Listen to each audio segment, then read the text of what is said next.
This is Jennifer Gonzalez welcoming you to episode 126 of the Cult of Pedagogy podcast.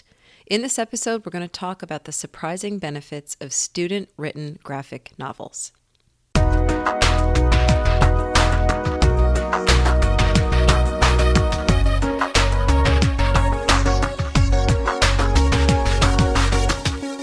Every now and then, a teacher shares something with me that so completely blows me away that I know in an instant that I'm going to be sharing it on my site. That happened this past March when I shared an old post on Twitter about graphic novels. A teacher named Shavetta Miller just happened to see it and responded by telling me not about the graphic novels she and her students were reading, but about the graphic novels her students had written. My students have often used their graphic novel projects to explore a private aspect of their identity, she wrote. The genre allows our young writers a language they can use to describe complex emotions and concepts before they have the skills to do so in narrative form alone. I was intrigued, so I asked her to tell me more. Through direct messages, she started showing me images from a graphic novel one of her students had created, and right away I saw exactly what she was talking about. The story, simply constructed with just a few words, basic lines, and stick figures, was deeply personal, and it was told with a kind of minimalist elegance I had never seen in my own years in the classroom. The more Shavetta talked to me about the reasons this form enabled so many of her students to put out work like this, the more I was convinced she was really onto something, and we needed to share it here. So that's what Shavetta and I are going to dig into today: how teaching students to write in the graphic novel form can produce some incredible results. It not only enables students to tell richer, more personal stories, but it also helps teachers understand their students on a completely different level, making the graphic novel form a powerful tool for social emotional learning and relationship building. Before we get started, I want to thank Learner's Edge for supporting this episode. Learner's Edge is a leading provider in continuing education and professional development for educators. They offer affordable, online continuing education graduate credit courses that have helped over 100,000 teachers meet their license renewal and salary advancement goals. When you complete a Learner's Edge online course, you'll get graduate credit from your choice of their accredited university partners. Countless teachers have applied what they learned in their Learner's Edge course to their classroom immediately, helping themselves and their students succeed. Best of all, you never have to step foot in a classroom for a Learner's Edge course because they're self-paced. You work on your course wherever and whenever you'd like, even at home in your PJs. When you're looking for professional development or continuing education, you can't go wrong with Learner's Edge. To get started, head to learnersedge.com/edge15 and get your promo code for 15% off of a course. The Cult of Pedagogy podcast is part of the Education Podcast Network. The EPN family is the home of dozens of different podcasts, and each one is focused on education. Check out all of our shows at edupodcastnetwork.com. Now here's my interview with Shavetta Miller about student-written graphic novels. So I would like to welcome Shavetta Miller to the podcast. Shavetta, thank you so much for coming on. Happy to be here, Jen. We talked, I think it was probably 2 months ago now, where you had posted something on Twitter of just pictures of these graphic novel sort of personal narratives that your students had written. And I was so excited about the results that you said you had from these kids that I immediately went on Twitter and talked about what an amazing post this was going to be someday. And I wasn't going to tell anybody what it was about, but this is what it was, because I thought it was just so, I don't know, I was just floored by it. And so finally we have, worked on putting together a really nice post on it, and we're going to talk a lot about this whole topic. But let me back up for a second and just tell our listeners what you do. Okay, well, I taught English at the high school and college level for nearly 15 years. Now I am a consultant who coaches teachers on English language and literacy instruction. Fantastic. Okay, so we're basically talking about graphic novels, and really the focus is on not only teaching students to read and appreciate the graphic novel, but how to actually write their own sort of shorter version using the style and the genre of the graphic novel. So if you could just tell us a little bit about your experience and when you realized that having students write their own could be so powerful. Right. Well, like you said, my initial plan was to really just equip students with the close reading skills they would need to critically read and analyze visual text, visual narratives like graphic novels. Mm-hmm. And as the assessment, I wanted them to actually put what they learned to use by creating one. And now, I had students write personal narratives before, like any English teacher, and they're always Mm-hmm. exciting because you get Mm-hmm. to learn more about your students' experiences. And I definitely read engaging Yeah. ones before, but once they turned in their graphic novels and I started reading page after page, I realized that something about the way they were telling these personal narratives was very different. I wasn't Right. prepared for how deeply personal, often traumatic, the subject matter was going to be. Yeah. So, my students, I mean, they covered things like mental health issues in their families, learning disabilities they'd been struggling with their whole lives. Some of them announced sexual identities for the Mm. first time in their Wow. graphic novels, Hmm. experiences with racism. So it really started to appear like they were serving as a way for students to express and visualize their anxieties. And it looked like the graphic novel was a means even for them to alleviate those anxieties. Yeah.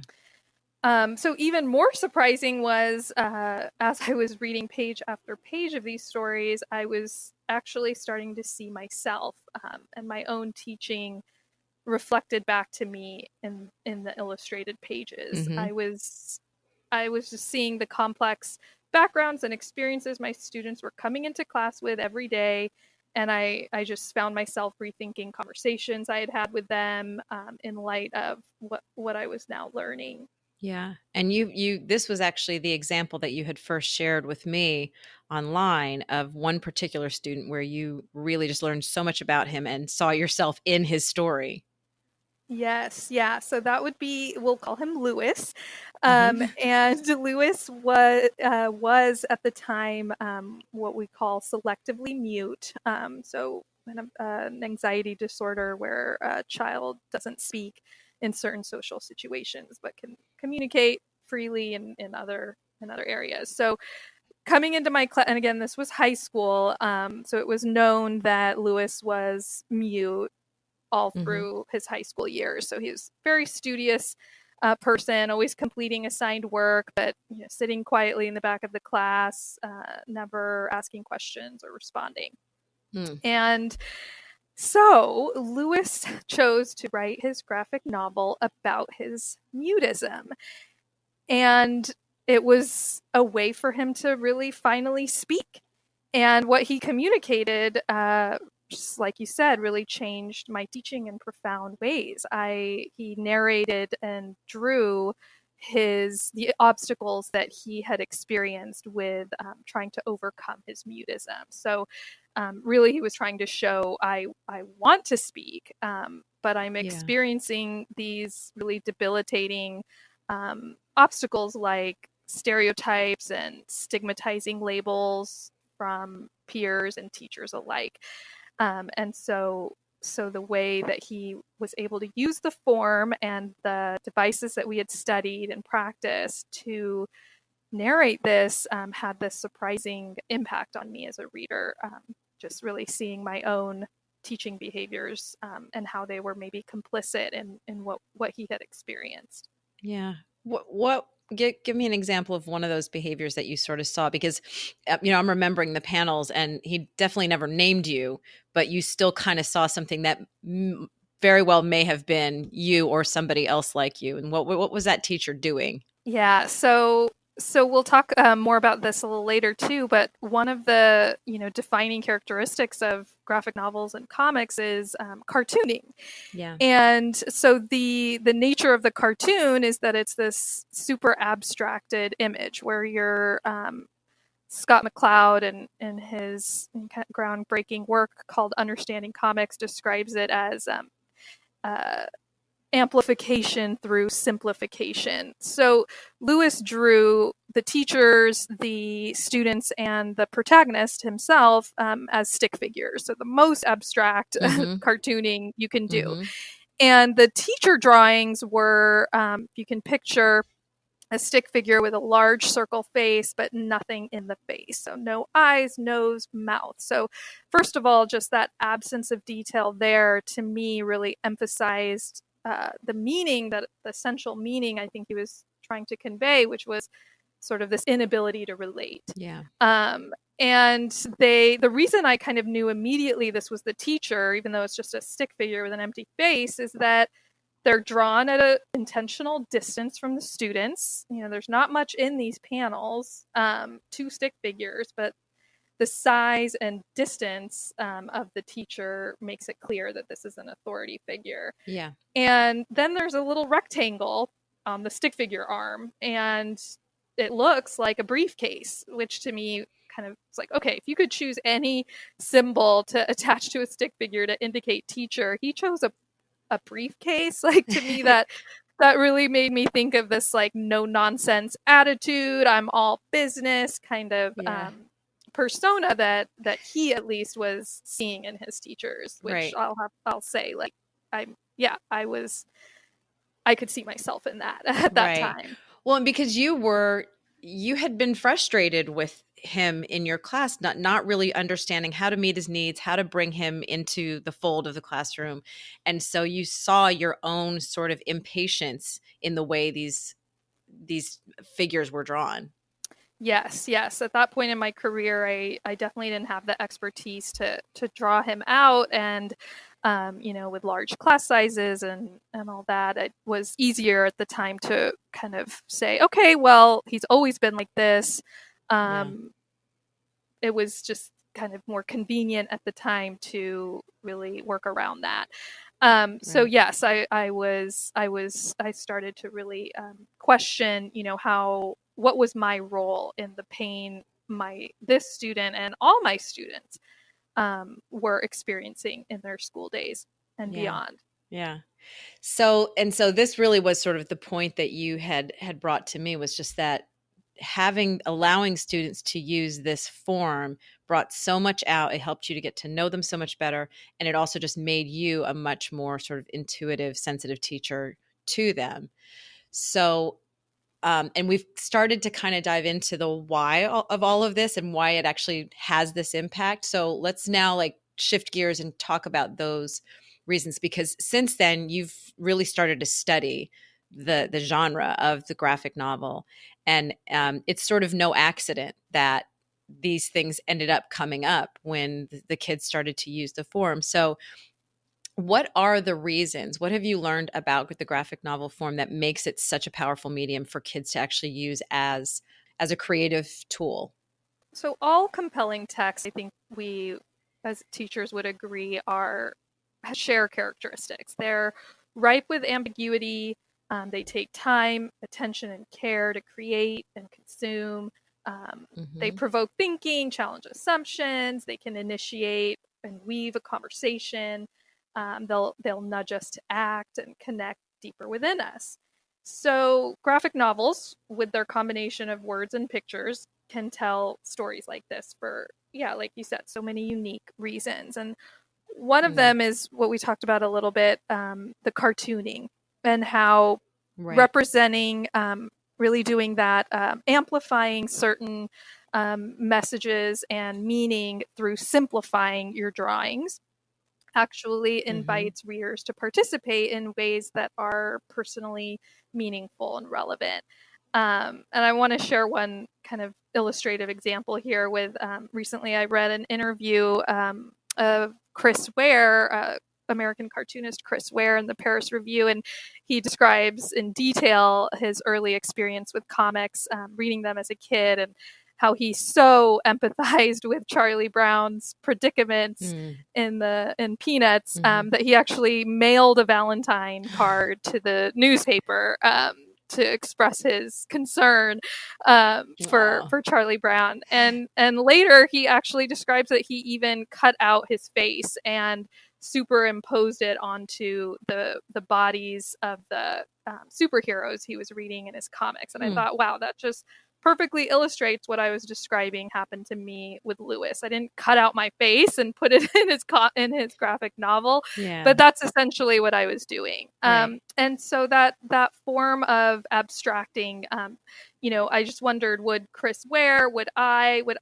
readers really have that empathy for what they're seeing in these panels if they were drawn with much more detail, if they looked more like portraiture or realistic drawings? Right. And I, from what I've learned, no, that's harder to do. Yeah. And so, like, another example from Lewis's would be, we talked about how I, as a teacher, was empathizing with what I was reading, but the students, his peers, could see themselves in the anonymous way that these stick figures were drawn, Hmm. the other students in his comic, and they were also sort of complicit in the stigmatizing labels that he encountered throughout his school day. The anonymous drawings, like they did for me and for Hmm.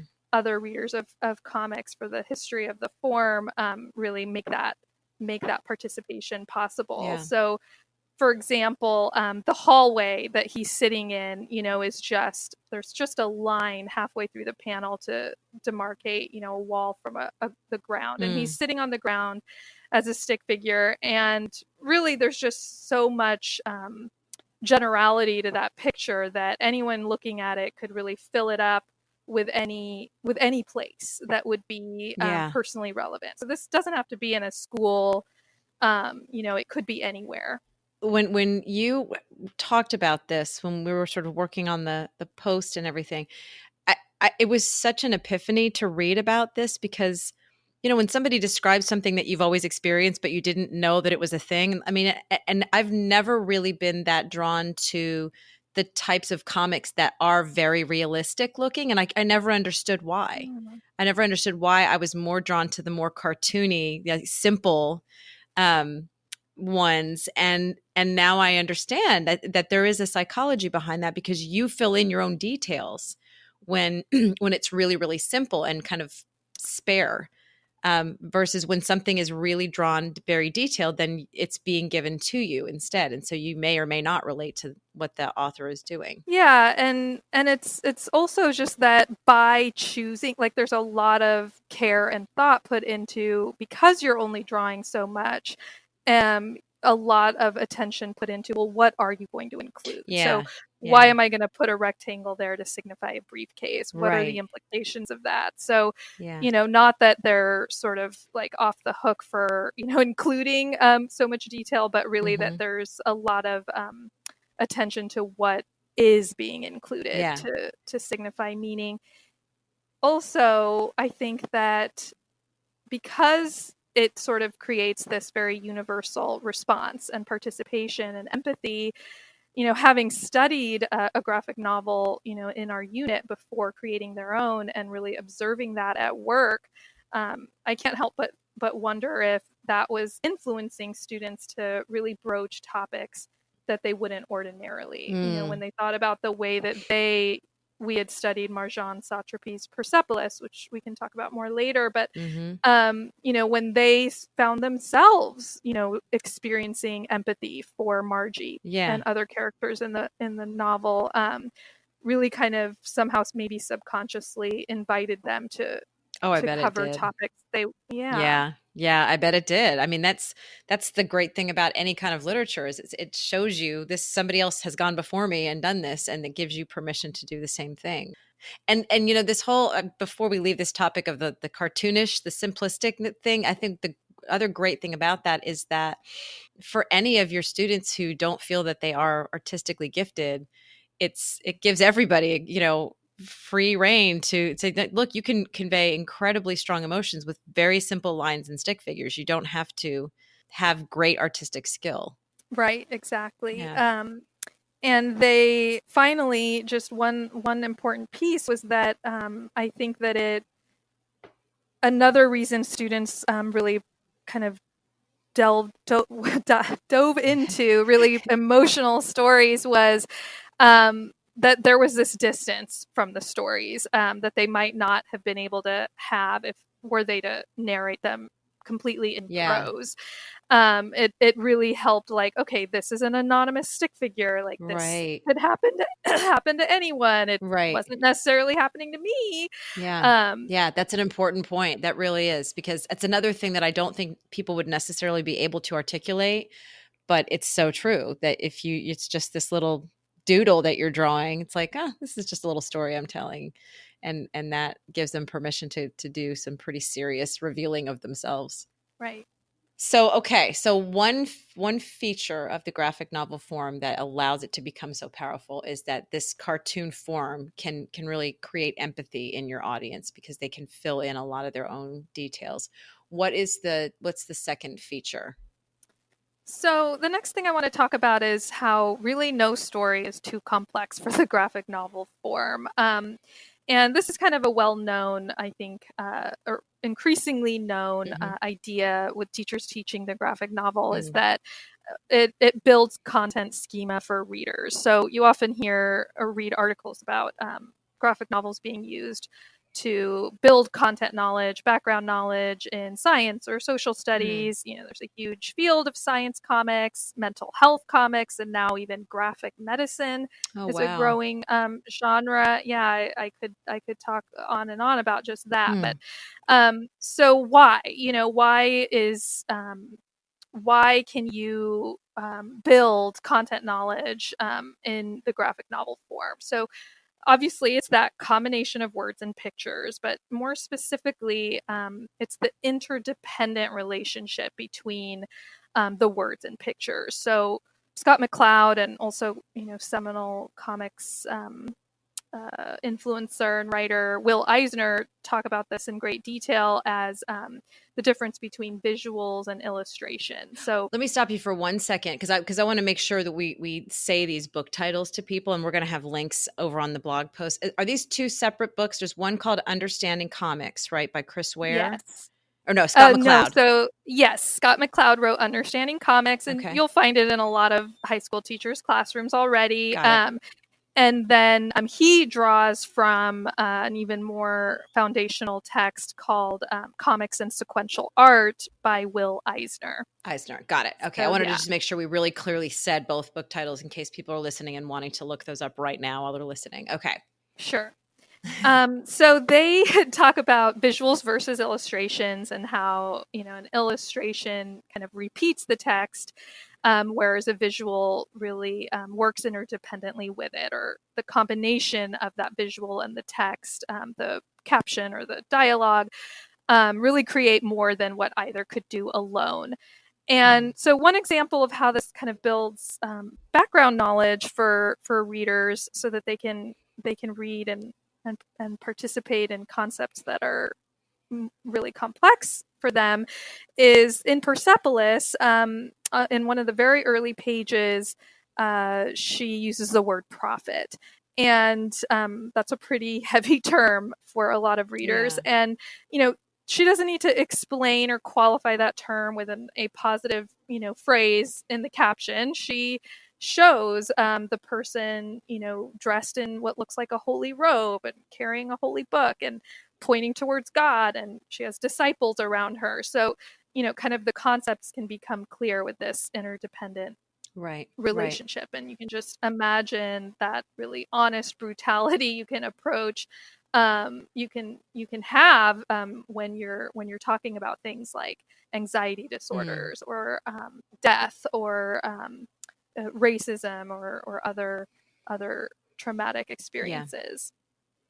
I wanted to mention this experience I had when I was sort of reading more about trauma informed teaching, and just the traumatic experiences that inform the behaviors that we often see in the classroom, that we can see in our students in the classroom. Mm. So when you learn about you know, toxic stress, and having a dysregulated stress response, often the medical field and professionals will talk about it in terms of using an allegory of encountering a bear in the wild. So you see a bear, and your cortisol increases, you have more adrenaline, you have this flight or fight response.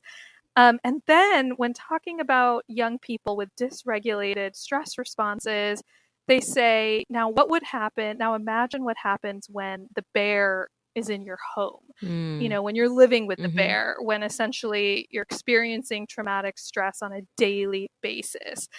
So when I was learning about that, my daughter was actually reading Real Friends, a graphic novel by Shannon Hale, Mm-hmm. which I think a lot of listeners will recognize. And you might recall that in that graphic novel, she's narrating her experience growing up with a sister who had a specific mental health issue um, that was very prominent in her upbringing. Yeah. And the sister is illustrated as a bear Uh-huh.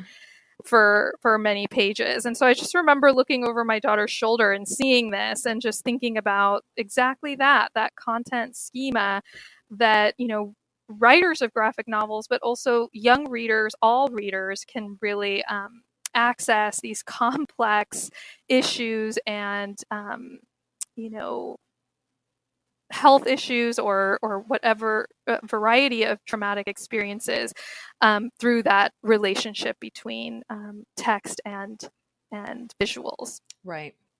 Another, kind of distinct characteristic when anyone opens a comic or graphic novel that they'll notice is boxes, right? So Yeah. panels and frames, and there's a space between those boxes. Right. And the official term for that space is gutters. Mm-hmm. And so every time you move from an image and text within one box to the next, you are drawing conclusions. What happened in between?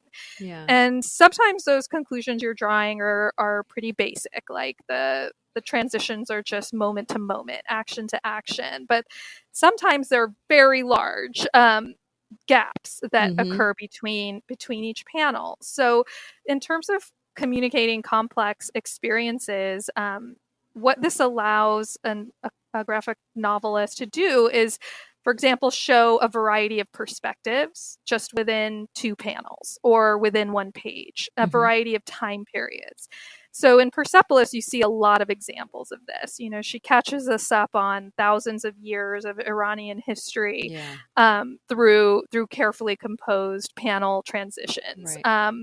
And Margie, the narrator herself, describes her whole life by jumping back and forth between when she was a baby to being a teenager to 10 years old, Yeah. all within one page. Yeah. So just that time jumping, that ability to create flashbacks, and also just to really invite readers to draw difficult conclusions on their own Right. between those panels. Yeah. So going back to Lewis and his story about his mutism, there's one scene in there that I can imagine for him would have been very difficult to describe in prose, where he actually has his moment to to try to speak.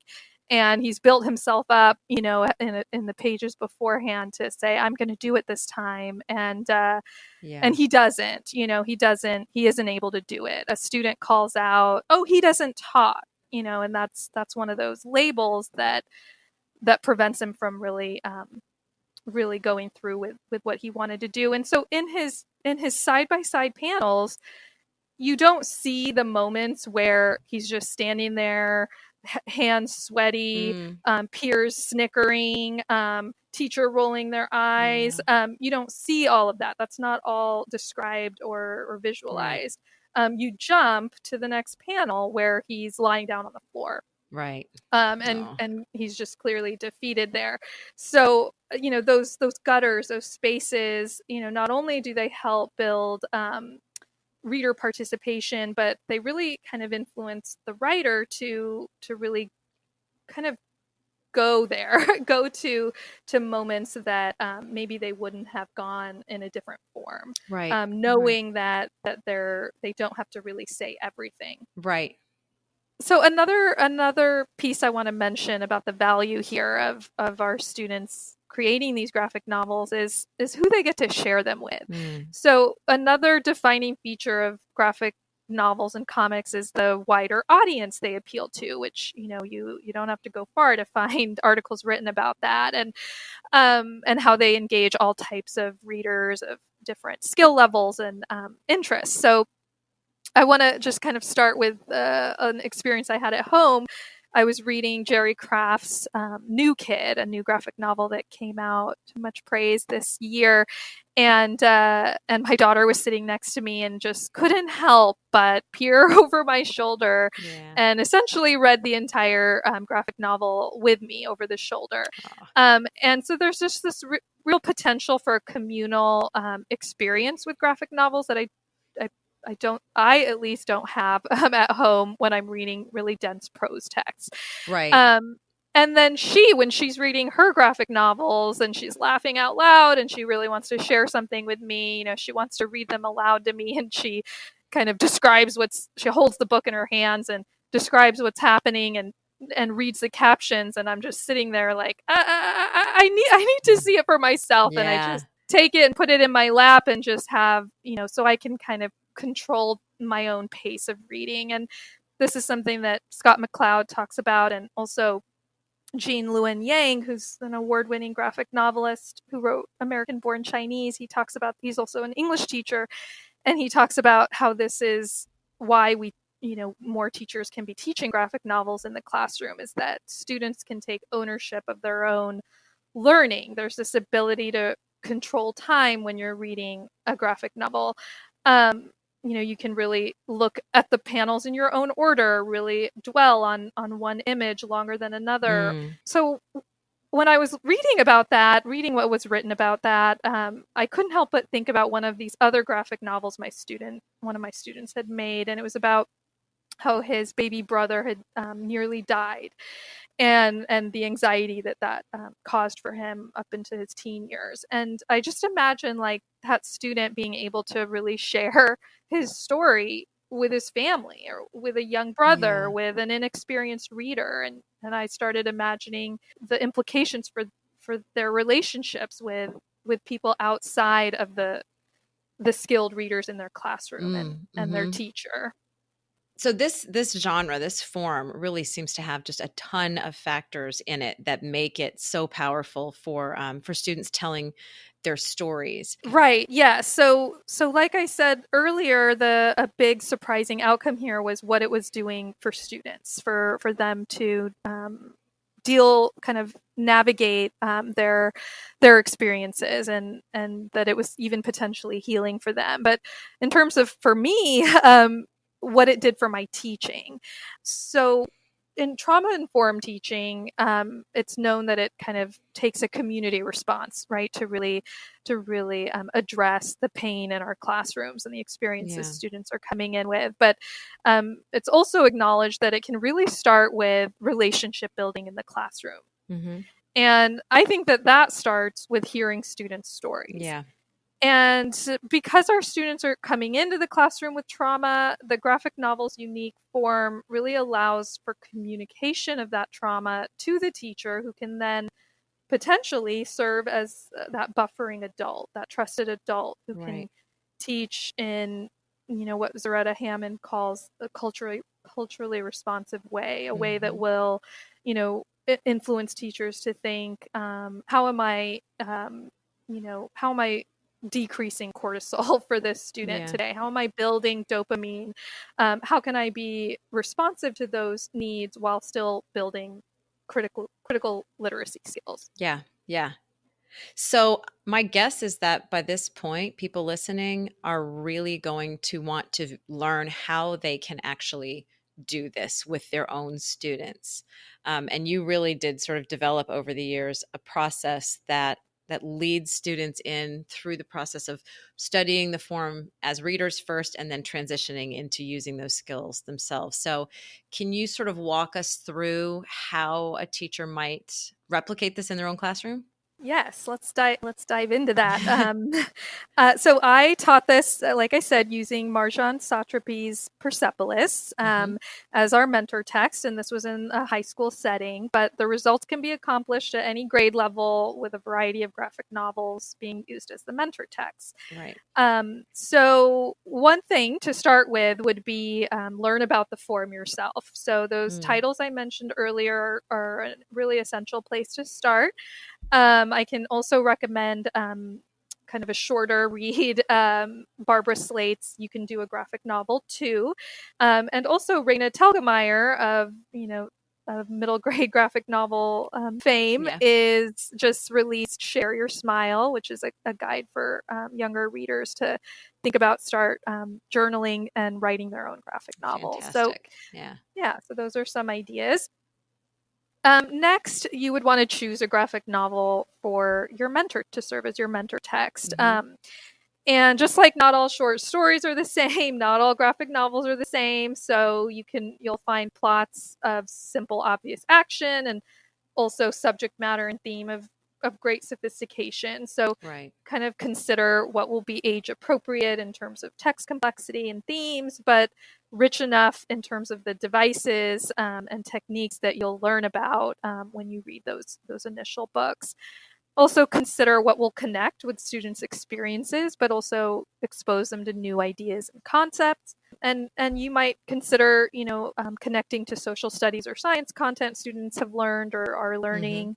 So next, when you launch the unit with students, over time, I really took to heart what I learned from Zaretta Hammond and others about building a relational trust with students to kind of, as she puts it, get their permission to push them into their proximal zone of Mm. development. So when I started launching the unit with students later, I first made sure to give them an opportunity to show me what they already knew, and I think this is increasingly important now with how common graphic novels are in classrooms and in the hands of Yeah. our student readers. So they're coming in with some skills here. So I like to use a KWL chart. Hmm. Stands for know, want to know, and learned. So Hmm. students can share what they already know about reading graphic novels, questions they have, and then of course at the end they get to confidently fill out that learned column. Right. I also photocopy a page of a graphic novel, usually not the one I'm going to teach, and just ask students to do a quick free write. I say, what's happening and how do you know? That's all I Mm. say, and invite them to just free write, real low stakes writing opportunity so that I can kind of see where they are in terms of their ability to kind of closely read the form. And this will really help me determine what my outcomes should be for this unit, what the possibilities really are. So then I create a list of possible objectives, not just one, and because I want students to be able to choose end goals that make sense given their starting point and where they want to be. Right. So I provide sort of a variety of options there, and students will then kind of fill out what I give as a personal goals chart, where they simply indicate where I started, where I want to be, which is where they can list two or three of these objectives, Yeah. and then at the end where I am, which is based on their end project feedback, and then where do I want to go next, because I want students to understand that the learning doesn't stop with that culminating project. Right.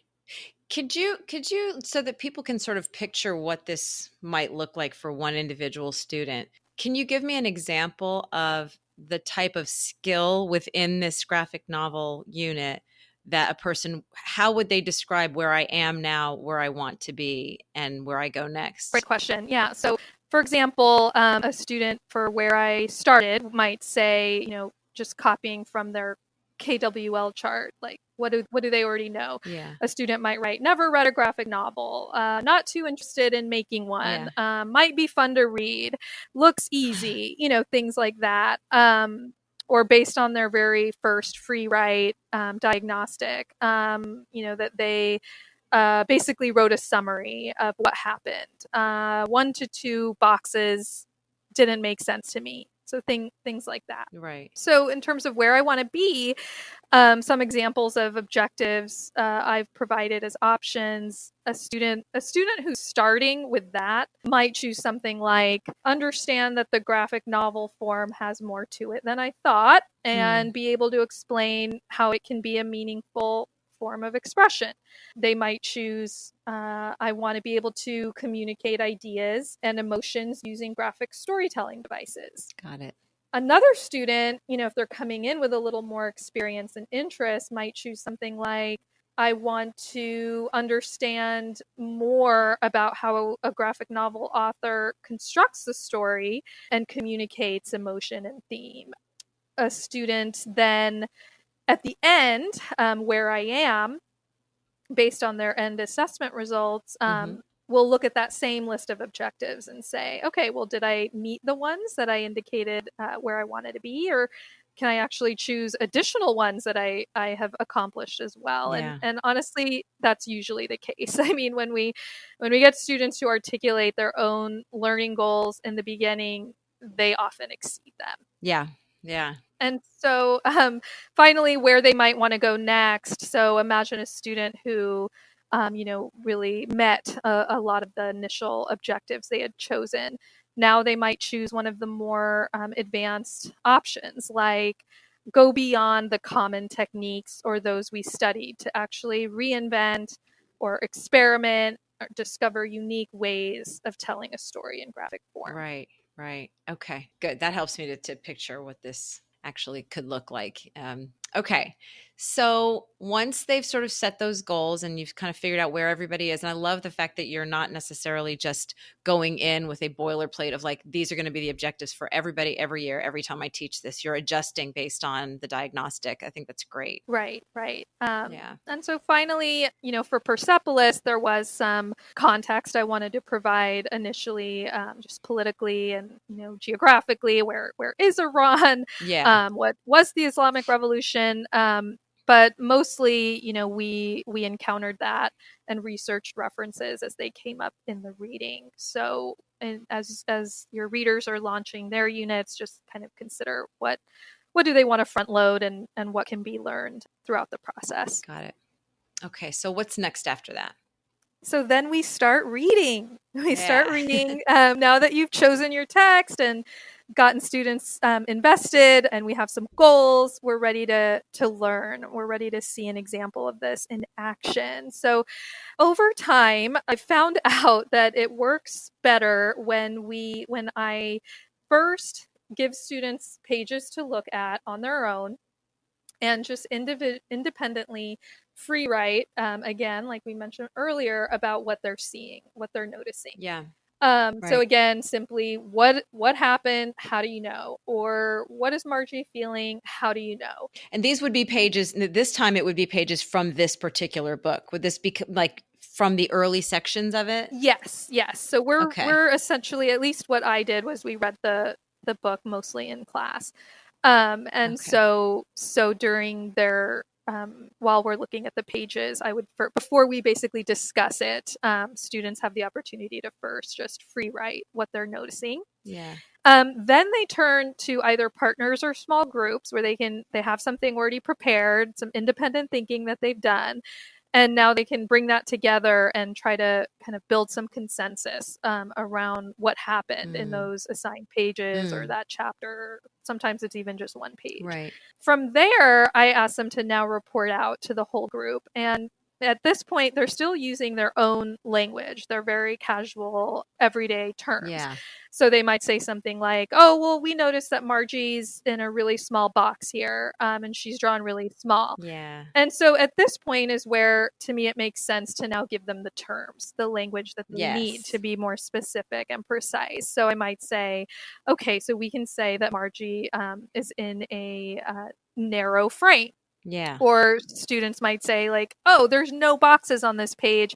And it's one picture and it takes up the whole page. And now they can learn the term splash. Right. Right. So in this initial reading process, they're uncovering the terms and concepts and devices and strategies.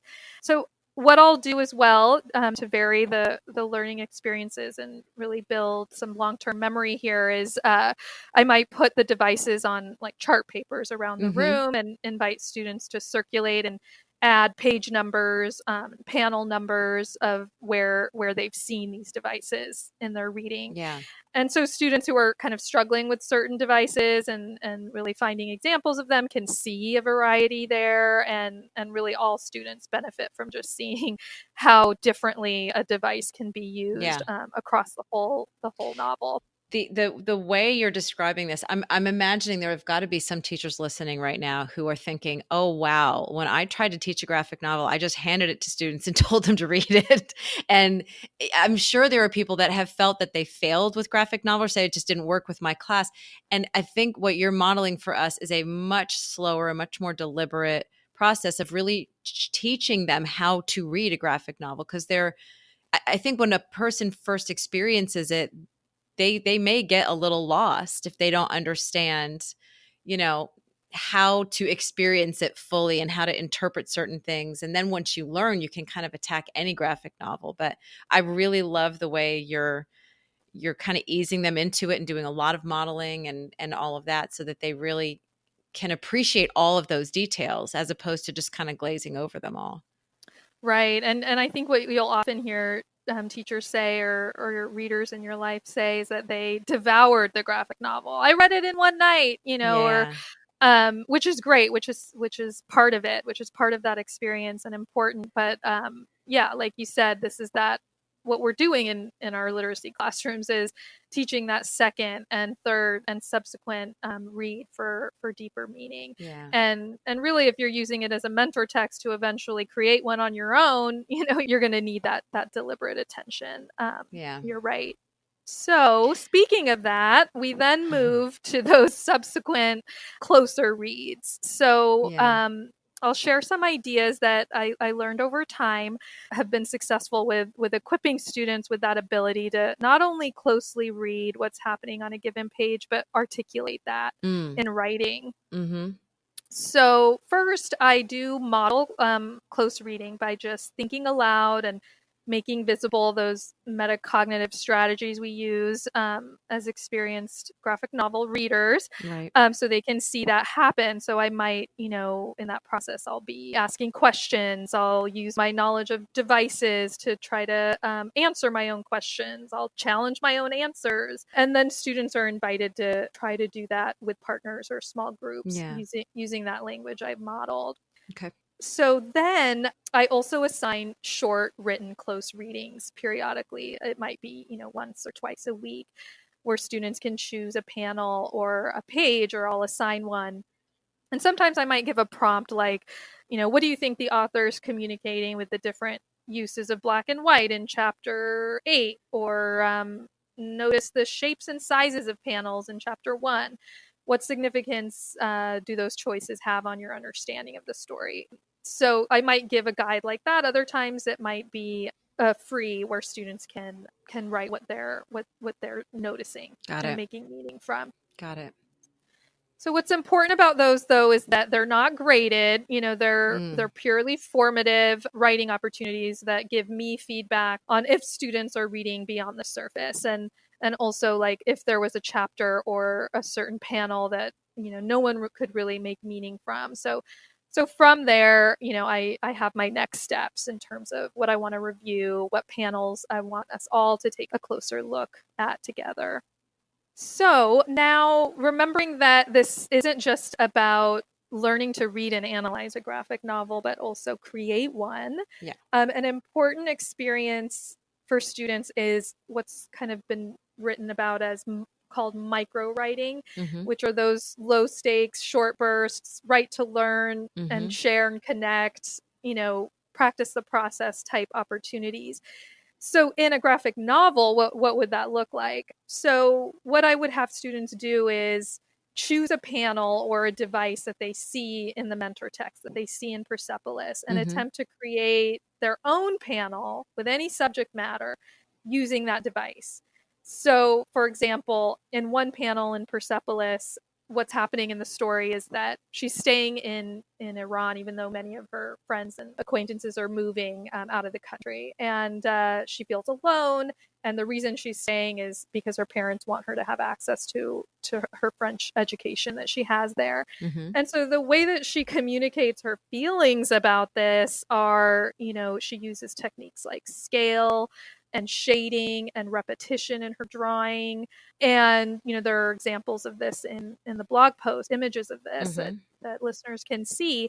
Well, one of my students chose that panel because he really related to that experience. He moved to our high school that year, and it was a new school, and he also had to leave his friends and acquaintances, and was moving to this school also for access to some valuable education for some unknown future. And Right. so he also used those same devices from Satrapi's panel to communicate that same feeling of intimidation and fear in his own. So examples like that really help students, first of all, start to see that what they're learning is valuable. Like, Yeah. oh, I want to talk about that fight my friends and I had, and I want to use subject to subject panel transition so I can show what each friend was thinking in the moment. Mm. Or what they also end up doing eventually is using these panels that they created just as low stakes writing assignments, Yeah. as their, in their final graphic Right. novels that they Right. end up. So that brings us to the project, to actually assigning the graphic novel that they're going to create. So this would be their opportunity to really experience how to create that compelling text, to experience the time and attention and care it takes Right. to create a graphic story. You might consider asking, think about really what your end goals are. Do they need to create a really long graphic novel? Would a 6-pager Mm. suffice? I've seen teachers assign just really one page was enough Mm-hmm. for them to see that they now have these new tools and can use them with some ease, with some fluency. Yeah. So you can consider the scope. I would certainly involve students in creating the success criteria for the project. So, for example, now it's not just me who's done all this studying of the devices, but they have as well. And they've noticed strategies and techniques in Persepolis that I had not noticed on my own. So now together we can kind of think about, well, like, what do they really essentially need to have in order to be a compelling text like Persepolis is for us. Right. And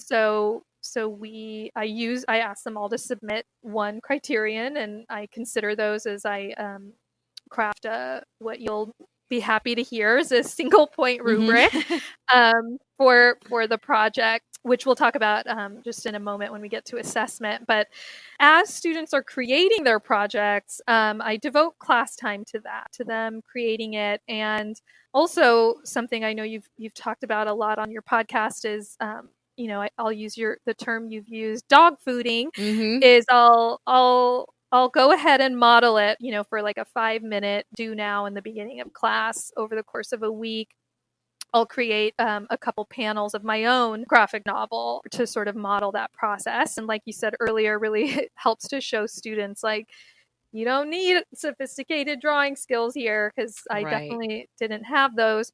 And they just, again, really making visible that metacognition that's involved in the process. So and just for listeners who are feeling like I'm not gonna be writing my own graphic novel, Right. I really didn't. I know that you in your personal narrative articles have described writing the full story.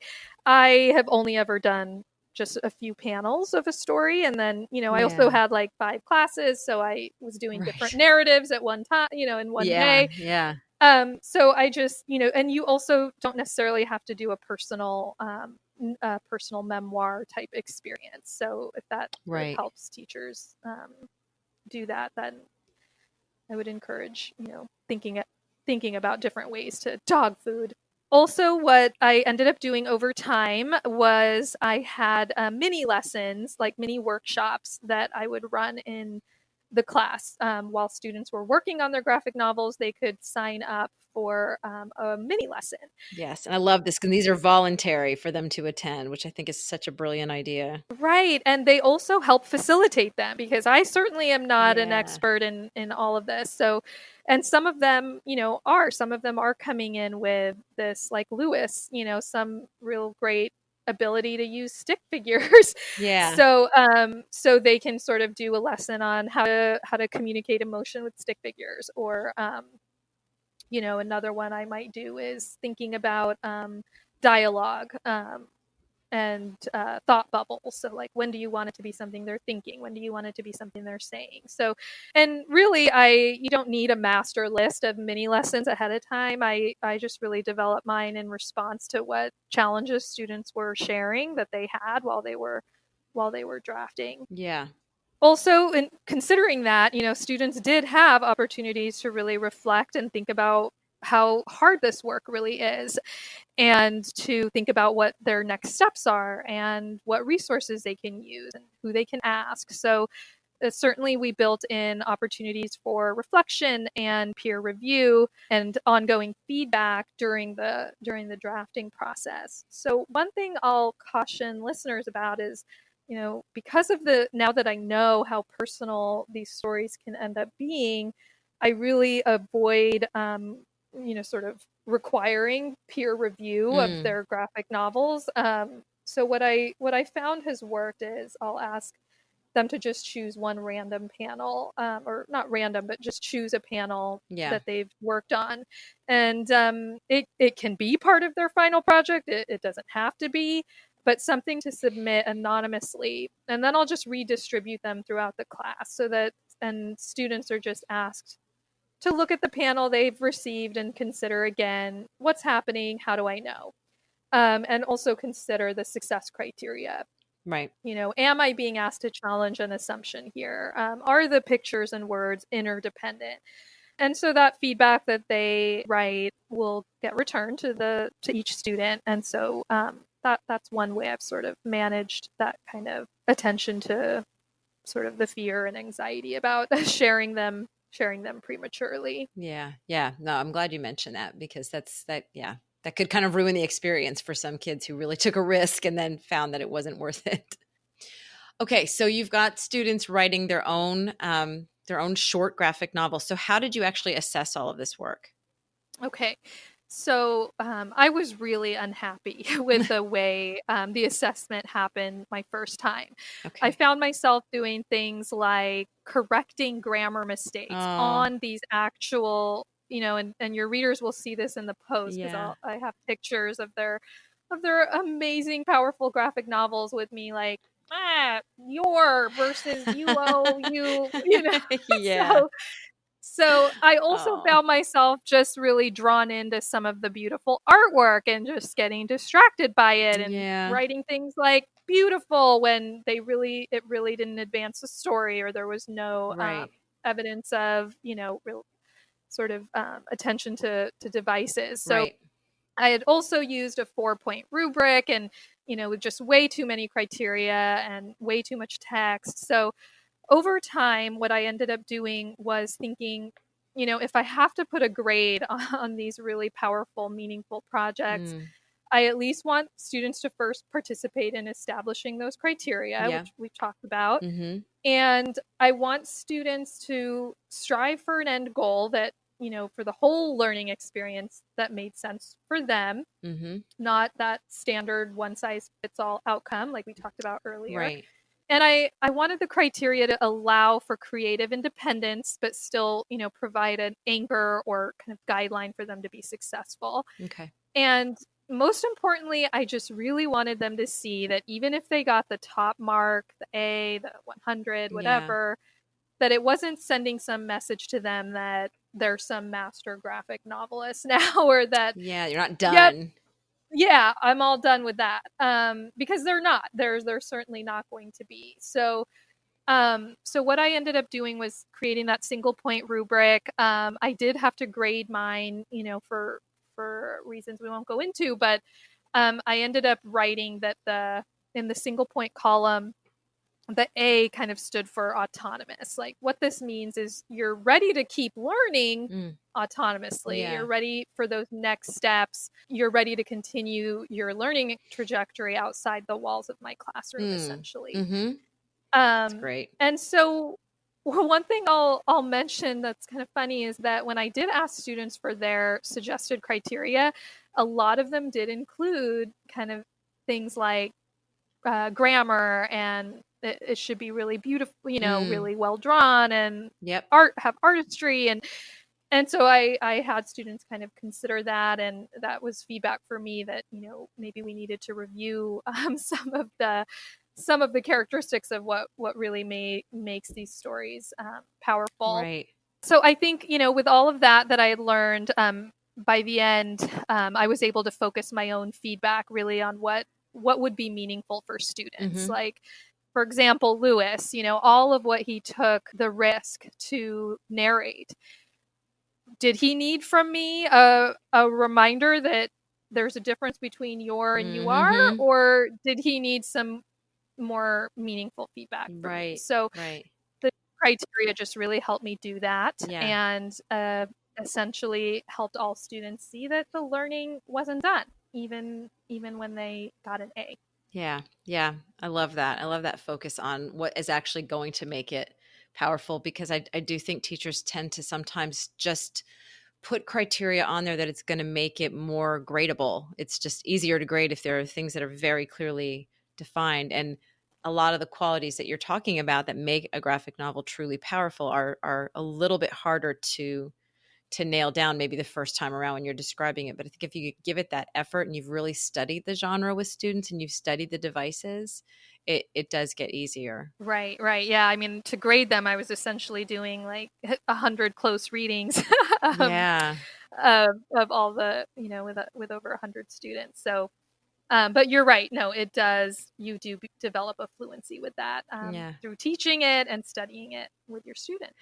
So we are going to be sharing all of this stuff over on the website too, so people can see examples of your students' panels and some of the actual sort of rubrics and the KWL charts and stuff. We're going to try to get a lot of that in so that people can actually picture this and try to do the same thing in their classroom. So thank you so much for sharing this whole process with me and with everybody else so other people can experience this for themselves. Yes, thank you for the invitation. I look forward to, hearing what your readers have been doing in their classrooms with graphic novels, and seeing what any questions come out of this and all of that. Yeah, thanks for the opportunity.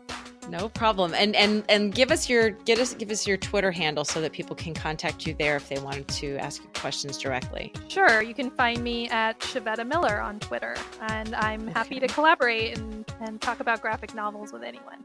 Okay, great. All right, Shavetta, thank you so much. Okay, thanks, Jen.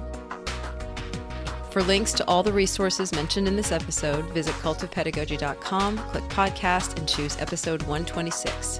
To get a weekly email from me about my newest blog posts, podcast episodes, and products, sign up for my mailing list at cultofpedagogy.com/subscribe. Thanks so much for listening, and have a great day.